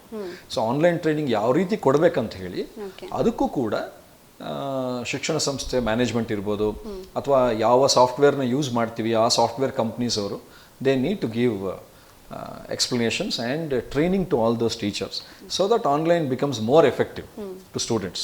Okay. ಈಗ SSLC ಎಕ್ಸಾಮನ್ನು ಮಾಡ್ತೀವಿ ಅಂತ ಹೇಳಿದರೆ ನೀಟ್ ಎಕ್ಸಾಮ್ ಕೂಡ ಆಗುತ್ತೆ ಎನ್ನುವಂಥ ಒಂದು ಮಾಹಿತಿ ಬಂದಿರಬಹುದು. ಈ ನೀಟ್ ಎಕ್ಸಾಮಿನೇಷನ್ ಜುಲೈನಲ್ಲಿ ಕೆಲವೊಂದಿಷ್ಟು ಎಕ್ಸಾಮ್ಗಳನ್ನು ಮಾಡೋದಿಲ್ಲ, ಹಾಗೆ ಪಾಸ್ ಮಾಡಿಬಿಡ್ತಾರೆ ಎನ್ನುವಂಥ ಮಾಹಿತಿ ಬಂದಿದೆ. ಇರ್ಬೇಕು ತಮ್ಮ ಒಪಿನಿಯನ್ ಸರ್? ಇಲ್ಲ, ಯಾವ ಎಕ್ಸಾಮಿನೇಷನ್ನು ಕೂಡ ಇಲ್ಲ ಮಾಡದಿರೋ ಹಾಗೆ ಪಾಸ್ ಮಾಡುವಂಥದ್ದು ಇಟ್ ಈಸ್ ನಾನು ಕೂಡ ಅದನ್ನು ಪರ್ಸ್ನಲಿ ಒಪ್ಪಲ್ಲ, ಮತ್ತು ಶಿಕ್ಷಕ ವೃಂದ ಕೂಡ ಅದನ್ನು ಒಪ್ಪೋದಿಲ್ಲ personally speaking, because we are all proud teachers. So ಹಾಗಾಗಿ ನಾವು personally we don't accept it. ಈಗ ನೋಡಿ ಯಾವುದೋ ಒಂದು ಎಕ್ಸಾಮಿನೇಷನ್ ಬರೆದಿರ್ತಾರೆ, ಈಗ KPSC ಎಕ್ಸಾಮಿನೇಷನ್ನು UPSC ಎಕ್ಸಾಮಿನೇಷನ್ ಪ್ರತಿ ವರ್ಷ ನಡೆಯುತ್ತೆ, ಈ ವರ್ಷವೂ ನಡೆಯುತ್ತೆ, ಕೆಲವೊಂದು ನಡೆದಿದೆ. ಎಲ್ಲ UPSC ಎಕ್ಸಾಮಿನೇಷನ್ ಬರೆದಿರೋರು ಪಾಪ ಎಲ್ಲ ಕೋವಿಡ್ ಬಂದುಬಿಟ್ಟಿದೆ, ಈಗ ಎಲ್ಲರಿಗೂ ಇದಾಗಿದೆ, ಪಾಸ್ ಮಾಡಿಬಿಡಿ ಅಂತ ಮಾಡಿ ಎಲ್ಲರನ್ನೂ KS ಆಫೀಸರ್ಸ್ IAS ಆಫೀಸರ್ಸ್ ಮಾಡೋಕ್ಕಾಗಲ್ಲ. ಮತ್ತು ಆ ಎಕ್ಸಾಮಿನೇಷನ್ ಬೇರೆ ಎಕ್ಸಾಮಿನೇಷನ್ ಎಲ್ಲ ಮಾಡಿದ್ರು that was reason because of class examination. ಮತ್ತು ಅವರಲ್ಲಿ ಏನಾಗಿತ್ತು ಅಂದರೆ ಈ FA1 FA2 ಅದರದ್ದೆಲ್ಲ ಇಂಟರ್ನಲ್ ಅಸೆಸ್ಮೆಂಟ್ಸ್ ಎಲ್ಲ ಆಲ್ರೆಡಿ ಇಟ್ ವಾಸ್ ಡನ್. ಆ ಬೇಸಿಸ್ ಮೇಲೆ students were promoted to next higher classes. But 10th standard ಆಗಿರ್ಬೋದು, PUC ಆಗಿರ್ಬೋದು, ಮತ್ತು degree exams, master degree exams ಹಾಗೆಲ್ಲ ಮಾಡಲಿಕ್ಕೆ ಬರೋಲ್ಲ. It is always better, maybe 1 or 2 weeks late ಆಗ್ಬೋದು. ನಾನು ಕೇಳೋದಾದರೆ ಮೊದಲೇ ಹೇಳ್ದಂಗೆ ಅವ್ರಿಗೂ ಈಗ ಒಂದೊಂದಷ್ಟು ಓದಲಿಕ್ಕೆ ಟೈಮ್ ಸಿಕ್ತು. ಬಟ್ ಯೂನಿವರ್ಸಿಟಿ ಲೆವೆಲ್ಗಳಲ್ಲಿ whether it is pre university level or even at higher education ಲೆವೆಲಲ್ಲಂತೂ ಪ್ರತಿಯೊಂದು ಕಡೆನೂ ಆನ್ಲೈನ್ ಎಜುಕೇಷನ್ ನಡೀತಾ ಇದೆ. ಸೊ ಯಾವ ಸ್ಟೂಡೆಂಟ್ಸು ಕೂಡ they have not wasted the time. ಮತ್ತು ಈವನ್ ಲೆಕ್ಚರರ್ಸ್ ಆಗಿರ್ಬೋದು, ಸ್ಟೂಡೆಂಟ್ಸ್ ಆಗಿರ್ಬೋದು, ಯೂನಿವರ್ಸಿಟಿಗಳಾಗಿರ್ಬೋದು, ಯಾವುದೂ ಕೂಡ ಟೈಮ್ ವೇಸ್ಟ್ ಮಾಡ್ತಿಲ್ಲ, ಪ್ರತಿಯೊಂದು ಕ್ಲಾಸಸ್ಸು ಕೂಡ ನಡೀತಾ ಇದೆ. ಓಕೆ, ನೆಕ್ಸ್ಟ್ ಅಂದರೆ ಯಾವ ರೀತಿಯಾಗಿ ಇವಾಗ ಕ್ರಮವನ್ನು ತೆಗೆದುಕೊಳ್ಬೇಕಾಗುತ್ತೆ? ಯಾಕೆಂತಂದರೆ ಆಲ್ರೆಡಿ ಲೇಟ್ ಆಗಿದೆ, ಎಕ್ಸಾಮ್ಗಳೆಲ್ಲ ಲೇಟ್ ಆಗಿದೆ, ಅಂದರೆ ಈಗ ತಿಂಗಳುಗಳು ಉರುಳ್ತಾ ಇದೆ. ಬಟ್ ನೆಕ್ಸ್ಟ್ ಇಯರ್ಗೆ ಯಾವ ರೀತಿ ಪ್ರಿಪೇರ್ ಆಗಬೇಕು ಅಂತ? ನೆಕ್ಸ್ಟ್ ಇಯರ್ಗೆ ಅಫ್ಕೋರ್ಸ್ ಈಗೇನಾಗಿದೆ, ಜೂನ್ನಿಂದ ಇವಾಗ ಎಕ್ಸಾಮಿನೇಷನ್, ಇವತ್ತು ಕೂಡ ದಿನಪತ್ರಿಕೆಗಳು ಬಂದಿದೆ, ಜೂನ್ನಲ್ಲಿ ಎಕ್ಸಾಮಿನೇಷನ್ ಇದು ರೆಗ್ಯುಲರ್ ಕ್ಲಾಸಸ್ ಎಲ್ಲ ಸ್ಟಾರ್ಟ್ ಆಗುತ್ತೆ ಅಂತ. In case regular classes start ಆದರೆ ಅದರಲ್ಲೂ ಕೂಡ ಈ ಶಿಫ್ಟ್ ವೈಸ್ ಕ್ಲಾಸಸ್ಸನ್ನು ಮಾಡುವಂಥ ಸಜೆಷನ್ಸನ್ನು ಶಿಕ್ಷಣ ಇಲಾಖೆ ಕೊಟ್ಟಿದೆ. ಶಿಫ್ಟ್ ವೈಸ್ ಕ್ಲಾಸಸ್ ಮಾಡಿದಾಗ ಆಬ್ವಿಯಸ್ಲಿ ಸೋಷಿಯಲ್ ಡಿಸ್ಟೆನ್ಸಿಂಗನ್ನು ಮೇಂಟೈನ್ ಮಾಡಲಿಕ್ಕೆ ಅವಕಾಶವೂ ಆಗುತ್ತೆ. ಮತ್ತು ಈಗ ಎಕ್ಸಾಮಿನೇಷನ್ ಕೂಡ ಆನ್ ಬೇಸಿಸ್ ಆಫ್ ಸೋಷಿಯಲ್ ಡಿಸ್ಟೆನ್ಸಿಂಗೇ ಮಾಡ್ತಾರೆ. ಈಗ ಎಕ್ಸಾಮಿನೇಷನ್ ಸೋಷಿಯಲ್ ಡಿಸ್ಟೆನ್ಸ್ ಮಾಡಿದಾಗ ಆಬ್ವಿಯಸ್ಲಿ ಹೆಲ್ತ್ ವೈಸ್ ಕೇರ್ ತೊಗೊಂಡಂಗೆ ಆಗುತ್ತೆ, ವಿತ್ ಫ್ಯೂಮಿಗೇಷನ್ ಆ್ಯಂಡ್ ಸ್ಯಾನಿಟೈಸೇಷನ್ನು ಅದನ್ನೆಲ್ಲ ಮಾಡ್ತಾರೆ. But related to academic year ಈಗ ಆಲ್ರೆಡಿ NCERT ಸಿಲೆಬಸ್ಸಿಗೆ ಈಗ ಆಲ್ರೆಡಿ ಇದು ಹೋಗಿದೆ, ಏನು ಪ್ರಪೋಸಲ್ಸ್ ಎಲ್ಲ ಕಡೆಯಿಂದ ಹೋಗಿದೆ. Syllabus for 2020 and 21 academic year ಅದನ್ನು ಸ್ವಲ್ಪ ಮಕ್ಕಳಿಗೆ weather it is school students R college students R university students ಅದನ್ನು ಒಂದು ಸ್ವಲ್ಪ ಇಳಿಸ್ಬೇಕು. ಅಂದರೆ ಆ ಪ್ರಮಾಣ ಏನು ಅದರದ್ದು ಆ ಸಿಲೆಬಸ್ ಪ್ರಮಾಣ ಸ್ವಲ್ಪ ಕಮ್ಮಿ ಮಾಡಿ ಅಂತ. ಬಟ್ ಕಮ್ಮಿ ಮಾಡಿ ಅಂದಾಕ್ಷಣಕ್ಕೆ 20 ಪಾಠ ಇರೋದು ತಕ್ಷಣಕ್ಕೆ 15 ಪಾಠ ಆಗೋಗುತ್ತೆ, ಅಥವಾ 15 ಪಾಠ ಇರೋದು 10 ಪಾಠಕ್ಕೆ ಇಳಿದೋಗುತ್ತೆ ಅಂತ ಅಲ್ಲ. ಆ ಚಾಪ್ಟರ್ಸ್ ಎಲ್ಲ ಹಾಗಾಗೆ ಇರುತ್ತೆ. ಏನು ಮಾಡ್ತಾರೆ ಅಂತಂದರೆ, ಯಾಕೆಂದರೆ ಒಂದು ಚಾಪ್ಟರ್ಸ್ಗೂ ಅಥವಾ ಒಂದು ಕ್ಲಾಸ್ ರೂಮ್ಗೂ ಇನ್ನೊಂದು ಕ್ಲಾಸಸ್ಗೂ ನೆಕ್ಸ್ಟ್ ಹೈಯರ್ ಕ್ಲಾಸಸ್ಗೂ there is a spiral approach. ಆ ಸ್ಪೈರಲ್ ಅಪ್ರೋಚ್ ಮಿಸ್ ಆದರೆ ಆ ಸ್ಟೂಡೆಂಟ್ಸ್ಗೆ ಏನೂ ಗೊತ್ತಾಗಲ್ಲ. ಸೊ ಹಾಗಾಗಿ ಅದ್ರದ್ದು ಏನು ಪ್ರಮಾಣ, ಏನು ಎಲಾಬ್ರೇಟೆಡ್ ಸಿಲೆಬಸ್ ಇತ್ತು, ಇದು 1 ವರ್ಷಕ್ಕೆ ಮಾತ್ರ ಆ ಎಲಾಬ್ರೇಟೆಡ್ ಸಿಲೆಬಸ್ಸನ್ನು ಸ್ವಲ್ಪ ಕಮ್ಮಿ ಮಾಡಿ ಅದರದ್ದೇ ಆದಂಥ ಬಿಟ್ಟೋಗಿದ್ದಂಥ ಕೆಲವು ಸ್ಪೈರಲ್ ಅಪ್ರೋಚನ್ನು ನೆಕ್ಸ್ಟ್ ಹೈಯರ್ ಕ್ಲಾಸಸ್ಸಲ್ಲಿ ಇನ್ಕ್ಲೂಡ್ ಮಾಡುವಂಥ ಪ್ರಸಂಗಗಳು ಕೂಡ NCERT ಅದ್ರ ಬಗ್ಗೆ ಯೋಚನೆ ಮಾಡಿದೆ ಅಂತ ಹೇಳಿ ನಮಗೆಲ್ಲ ಬಂದಿರೋ ಇತ್ತೀಚಿನ ಮಾಹಿತಿ ಪ್ರಕಾರ. ಸೊ ಹಾಗಾಗಿ that definitely help students. So that ಈಗ ನೋಡಿ, ಈಗ ಡಿಗ್ರಿ ಸ್ಟೂಡೆಂಟ್ಸು ಈಗ ಅವರಿಗೆ ನವಂಬರ್ ಎಂಡ್ ಅಥವಾ ಮತ್ತು ಡಿಸೆಂಬರ್ನಲ್ಲಿ ಆಲ್ಮೋಸ್ಟ್ ಅವ್ರಿಗೆ ರಜೆ ಇತ್ತು, ಸೆಮಿಸ್ಟರ್ ಹಾಲಿಡೇಸು. ಮೂರುವರೆ ತಿಂಗಳು ಪಾಠ ನಡೆಯೋದು, ಮತ್ತು ಆಮೇಲೆ ಎಕ್ಸಾಮ್ ಮುಗಿದ ತಕ್ಷಣ ತಿರ್ಗಾ ರಜಾ ಇರೋದು ಅವ್ರಿಗೆ. ಈಗ ಆ ರಜಾನ ಕ್ಯಾನ್ಸಲ್ ಮಾಡ್ಬೋದು. ಕಂಟಿನ್ಯೂಸ್ ಆಗಿ ಡಿಸೆಂಬರ್ನಲ್ಲಿ ಎಕ್ಸಾಮ್ ಮುಗಿದ ತಕ್ಷಣ ತಿರ್ಗಾ ಜನವರಿನಲ್ಲಿ ಅವ್ರ ಸೆಷನ್ ಸ್ಟಾರ್ಟ್ ಆಗಿಬಿಟ್ರೆ ಆ 1.5 ಮಂತ್ ಗ್ಯಾಪು ಈ 1.5 ಮಂತ್ ಗ್ಯಾಪಿಗೆ ಕ್ಲಿಯರ್ ಆಗೋದು. ಸ್ಕೂಲಲ್ಲೂ ಒಂದಿಷ್ಟು ಸಿಲೆಬಸ್ ಕಮ್ಮಿ ಮಾಡ್ತಾರೆ. ಬಹುಶಃ ಎಕ್ಸ್ಟ್ರಾ ಕರಿಕ್ಯುಲರ್ ಆ್ಯಕ್ಟಿವಿಟೀಸು ಒಂದು ಸ್ವಲ್ಪ ಎಲ್ಲ ಸಂಸ್ಥೆಗಳಲ್ಲೂ ಈ ಸಲ ಒಂಚೂರು ಕಮ್ಮಿ ಆಗ್ಬೋದು ಅಂತ ಅನ್ಕೋತೀವಿ. ಈ ರೀತಿ ಒಂದೇ ಸಲ ಈಗ ಒತ್ತಡ, ಇಷ್ಟು ದಿವಸ ಫ್ರೀ ಆಗಿದ್ರು ಓಕೆ, ಒಂದೇ ಸಲ ಒತ್ತಡ ಬೀಳೋದ್ರಿಂದ ಅವರು ಮಾನಸಿಕ ಸ್ಥಿತಿ ಸ್ವಲ್ಪ ಏರುಪೇರು ಆಗ್ಬೋದಾ? ಯಾಕೆಂತಂದ್ರೆ ಪ್ರೆಷರ್ ಆಗುತ್ತೆ ಒಂದೇ ಸಲ ಓದು ಓದು ಓದು ಅನ್ನೋದು. ನನ್ನ ಕೇಳೋದಾದರೆ ಸಾಕಷ್ಟು ಜನ ಸ್ಟೂಡೆಂಟ್ಸನ್ನು ಈ ಲಾಕ್ಡೌನ್ ಪೀರಿಯಡಲ್ಲಿ ನಾನು ಕೂಡ ಫೋನ್ ಮಾಡಿ I have spoken to lot of students right from nursery KG level to PG level. I have already spoken to all the students just to know how they are feeling ಅಂತ. ನನ್ನ self ಸ್ಟಡಿಗೋಸ್ಕರ just ನಾನು ಕೇಳಿದಾಗ students in fact they are waiting to come out. Exam ಯಾವಾಗ ಅಂತ ಕಾಯ್ತಾ ಇದ್ದೀವಿ sir. ಯಾಕೆ ಎಕ್ಸಾಮ್ ಕಾಯ್ತಾ ಇದ್ದೀರಿ? ಹಾಗಾದರೂ ಈಚೆ ಬರ್ಬೋದಲ್ಲ ಸರ್ ಮನೆಯಿಂದ.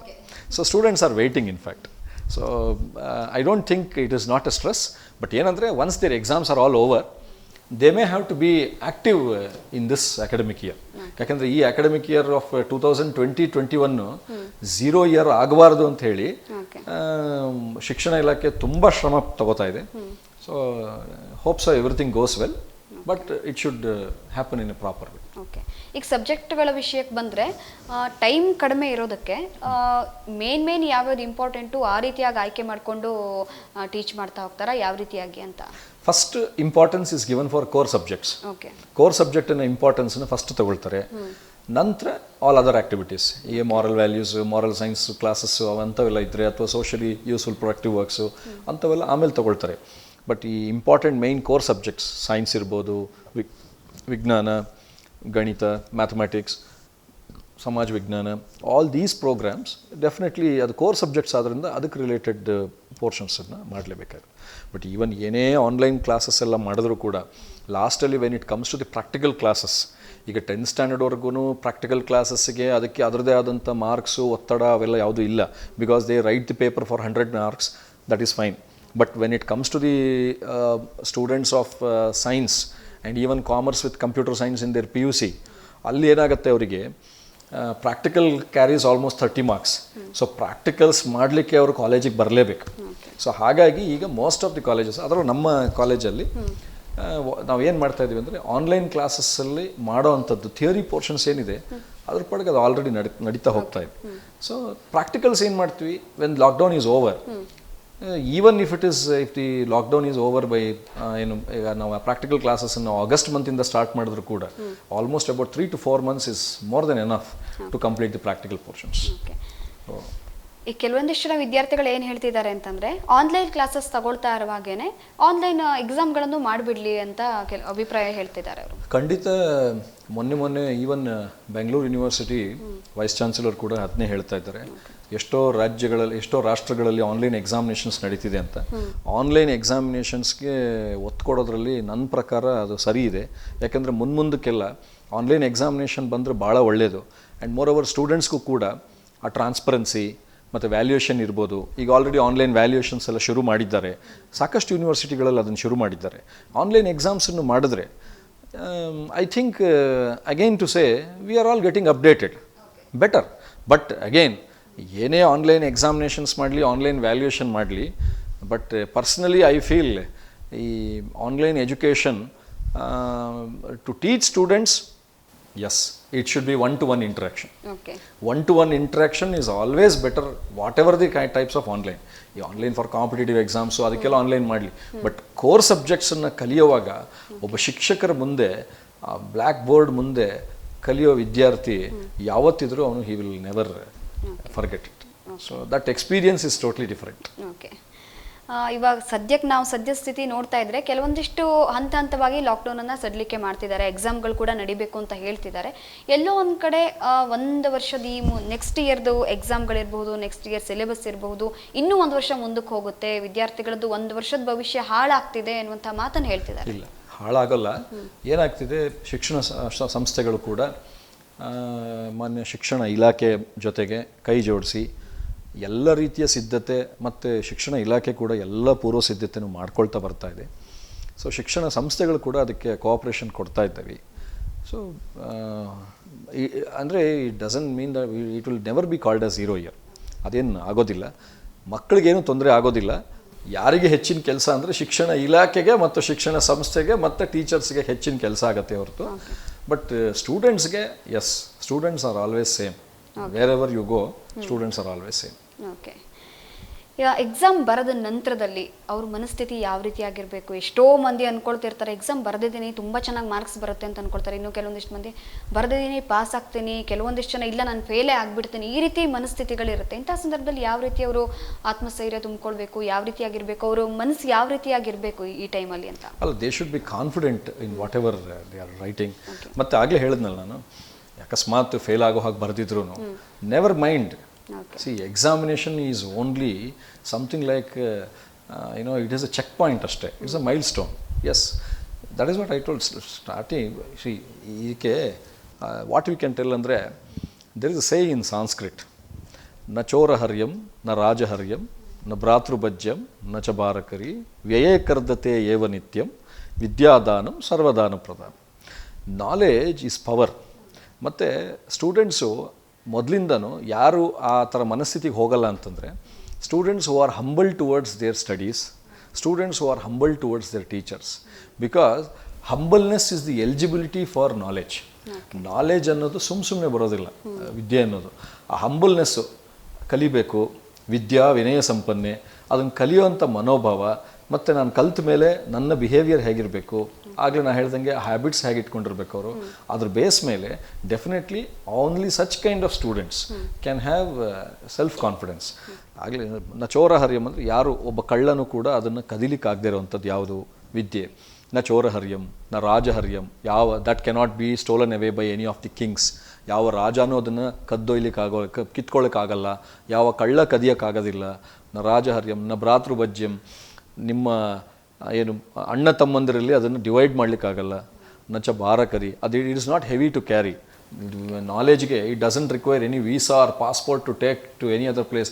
ನಮ್ಮ ಶರೀರಕ್ಕೆ, ನಮ್ಮ ಬಾಡಿಗೆ we require visa and passport to take anywhere, but knowledge doesn't require any kind of visa or passport to go to any other places.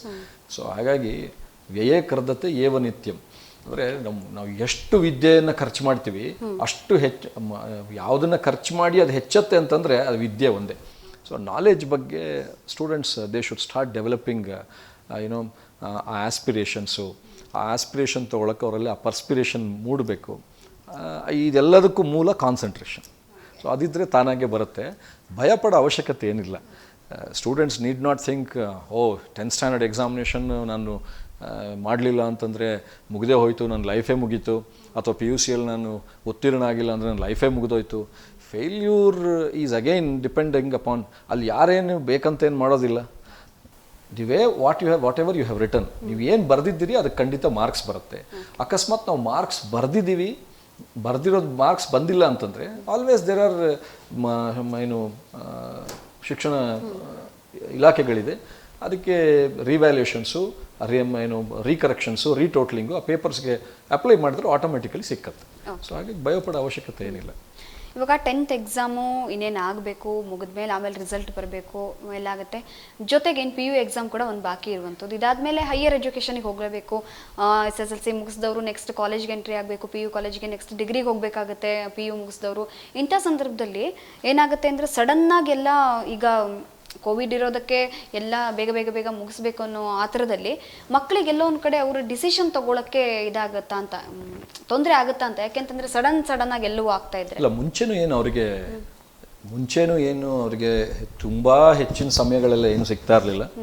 ಈಗಲೂ ಮುಂಚೆ ಏನು ಸಮಯಗಳು ಸಿಗ್ತಾ ಇತ್ತು, ಈಗ ಇಷ್ಟು ವರ್ಷ ಕಳೆದ ಸಾಲುಗಳಲ್ಲೆಲ್ಲ ಎಷ್ಟೆಲ್ಲ ಅವ್ರಿಗೆ ಟೈಮ್ ಇನ್ ಸ್ಪೇಸ್ ಏನು ಸಿಗ್ತಾ ಇತ್ತು, ಅದೇ ಟೈಮ್ ಇನ್ ಸ್ಪೇಸೇ ಈಗಲೂ ಸಿಕ್ಕತ್ತೆ.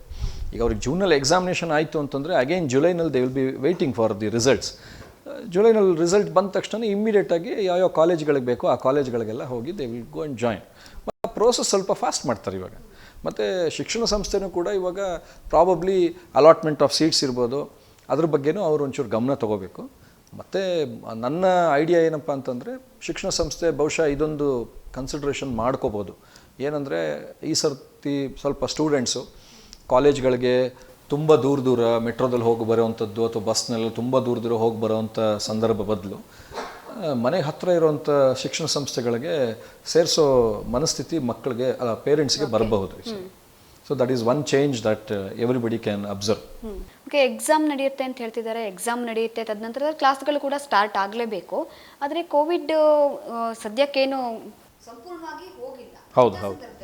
ಯಾವ ರೀತಿಯ ಮುಂಜಾಗ್ರತಾ ಕ್ರಮವನ್ನು ತೆಗೆದುಕೊಳ್ಬೇಕು? ಮುಂಜಾಗ್ರತಾ ಕ್ರಮಗಳಂತಂದರೆ ಪ್ರತಿಯೊಂದು ಶಿಕ್ಷಣ ಸಂಸ್ಥೆಗಳ ಮುಂದೆನೂ it is always better to put sanitization tunnel ಹಾಕ್ಕೊಂಡು ಅದನ್ನು ಅಫ್ಕೋರ್ಸ್ ಶಿಕ್ಷಣ ಸಂಸ್ಥೆಗಳು ನಾವು ಅದನ್ನು ಅಳವಡಿಸ್ಕೋಬೇಕಾಗತ್ತೆ. ಮತ್ತು ಡಿಜಿಟಲ್ ಥರ್ಮೋಮೀಟರ್ಸು ಅದನ್ನೆಲ್ಲ ಕ್ರಾಸ್ ವೆರಿಫೈ ಮಾಡಿ, ಮಾಸ್ಕ್ ಕಡ್ಡಾಯ ಇದನ್ನೆಲ್ಲ ಮಾಡಿಕೊಂಡು, ಮತ್ತು ಕ್ಲೀನ್ಲಿನೆಸ್. ಈಗ ಮುಂಚೆ it was only a saying cleanliness is next to godliness ಅಂತ. ಈಗ at present cleanliness is godliness ಅಂತ ಅನ್ನೋದು ಇಡೀ ಪ್ರಪಂಚಕ್ಕೆ ಗೊತ್ತಾಗಿದೆ. ಸೊ ಹಾಗಾಗಿ cleanliness and hygiene is to be maintained by all the institutions and even students also when they are coming to the school. Parents have to recheck the hygieneness of the children. ಮತ್ತು ಆ ಮಕ್ಕಳಿಗೇನಾದರೂ ಜ್ವರ, ಸಣ್ಣದ ಕೆಮ್ಮು, ಜ್ವರ, ನೆಗಡಿ ಏನಾದರೂ ಬಂದಿದ್ದರೆ parents ಕೂಡ ಅವತ್ತಿನ ದಿವಸ ಅವರೇ ದಯಮಾಡಿ ಸಂಸ್ಥೆಗಳಿಗೆ ಕಳ್ಸಕ್ಕೆ ಹೋಗಬಾರ್ದು. ಯಾಕಂದರೆ ಇಲ್ಲಿಗೆ ತನಕ ಬಂದು ಆ ಮಕ್ಕಳನ್ನ ವಾಪಸ್ ಕಳಿಸಿ ಮತ್ತು ಅದರಿಂದ ಇನ್ಯಾರಿಗೋ ಮಕ್ಳಿಗೆ ಹರಡಿ ಎಲ್ಲ ಮಾಡೋದಕ್ಕಿಂತ ಶಿಕ್ಷಣ ಸಂಸ್ಥೆಗೂ it is a very big task. ಈಗ ನಮಗೆ it is not a easy joke to maintain. ಸಾವಿರಾರು ಜನ ಮಕ್ಕಳನ್ನ ನಾವು ಅಲ್ಲಿ ಮೇಂಟೈನ್ ಮಾಡಬೇಕು ಅಂತಂದರೆ it is really a challenging job for all the institution people. ಇವಾಗ ಎಕ್ಸಾಮ್ ನಡೆಸಬೇಕು ಅಂತ ಅನ್ಕೊಂಡಿದ್ದಾರೆ. ಕೆಲವೊಂದಿಷ್ಟು ಏನಾದ್ರು ಇನ್ಸ್ಟ್ರಕ್ಷನ್ ಬಂದಿದೆಯಾ? ಈಗ ಶಿಕ್ಷಣ ಇಲಾಖೆಗಿರ್ಬೋದು, ಕಾಲೇಜ್ಗಳಿಗಿರ್ಬೋದು, ಸ್ಟೂಡೆಂಟ್ಗಳಿಗೆ ಪರ್ಟಿಕ್ಯುಲರ್ ಆಗಿ ಎಕ್ಸಾಮ್ ಅಟೆಂಡ್ ಮಾಡಬೇಕು ಅಂತಂದರೆ ಕೋವಿಡ್ ಇರೋ ಹೊತ್ತಿಗೆ ಯಾವ್ದಾದ್ರು ಪರ್ಟಿಕ್ಯುಲರ್ಲಿ ಮೆಸೇಜಸ್ ಕೊಡೋದಿರ್ಬೋದು, ಇನ್ಸ್ಟ್ರಕ್ಷನ್ ಕೊಡೋದಿರ್ಬೋದು, ಈ ರೀತಿಯಾಗಿ ನೀವು ಪ್ರಿಕಾಕ್ಷನ್ ತಗೊಳ್ಬೇಕು, ಈ ರೀತಿಯಾಗಿ ನೀವು ಮುಂಜಾಗ್ರತೆಯನ್ನು ತಗೊಳ್ಬೇಕು ಅಂತ ಏನಾದರೂ ತಿಳಿಸಲಾಗಿದೆ? ಕಾಲೇಜ್ಗಳ ಲೆವೆಲಲ್ಲಿ, ಯೂನಿವರ್ಸಿಟಿ ಲೆವೆಲ್ಗಳಲ್ಲಿ ಆನ್ಲೈನ್ ಕ್ಲಾಸಸ್ಸನ್ನೆಲ್ಲ ಮಾಡಿ ಅಂತ ಅದು ಇನ್ಸ್ಟ್ರಕ್ಷನ್ಸ್ ಎಲ್ಲ ಕಡೆ ಬಂದಿದೆ. ಆಲ್ರೆಡಿ UG ಮತ್ತು PG ಅಂದರೆ ಅಂಡರ್ ಗ್ರ್ಯಾಜುಯೇಷನ್ ಆ್ಯಂಡ್ ಪೋಸ್ಟ್ ಗ್ರ್ಯಾಜುಯೇಷನ್ಗೆಲ್ಲ ಎಲ್ಲ ಕಡೆ ನಡೀತಿದೆ. ಆಲ್ಮೋಸ್ಟ್ ಅಂಡರ್ ಗ್ರ್ಯಾಜುಯೇಷನ್ಸ್ ಎಲ್ಲ ಈವನ್ ಇಂಟರ್ನಲ್ ಅಸೆಸ್ಮೆಂಟ್ ಪ್ರೋಗ್ರಾಮ್ಸ್ ಕೂಡ, ಎಕ್ಸಾಮ್ಸ್ ಕೂಡ ಮುಗಿದಿದೆ. ಅವರು ಆ್ಯನ್ಯುವಲ್ ಎಕ್ಸಾಮಿನೇಷನ್ಗೆ ಆಲ್ರೆಡಿ ಸಜ್ಜಾಗ್ತಾ ಇದ್ದಾರೆ ಅವರು ಮತ್ತು master degree students. But PUC related first year PUC result ಈಗ ಮೊನ್ನೆ ತಾನೇ ಅನೌನ್ಸ್ ಆಗಿದೆ. So first year PUC result ಬಂದಿದೆ. ಸೆಕೆಂಡ್ ಇಯರ್ PUCಗೆ ಆ ಸ್ಟೂಡೆಂಟ್ಸು ಉತ್ತೀರ್ಣ ಆಗಿರೋರೆಲ್ಲ ಅಡ್ಮಿಷನ್ ತೊಗೊಳ್ಬಹುದು. ಬಟ್ 10th ಸ್ಟ್ಯಾಂಡರ್ಡ್ಗೆ ಇನ್ನೂ ಎಕ್ಸಾಮಿನೇಷನ್ ಆಗಿಲ್ಲದೆ ಇರೋದ್ರಿಂದ so they all have to weight.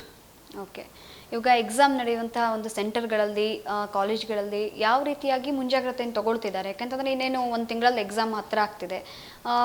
ಇಂಥ ಸಂದರ್ಭದಲ್ಲಿ ಯಾವ ರೀತಿಯಲ್ಲಿ ಪ್ರಿಕಾಷನ್ ತಗೊಳ್ಳಾಗ್ತಾ ಇದೆ? The main precaution is sanitisation of the entire ಇದು ಏನು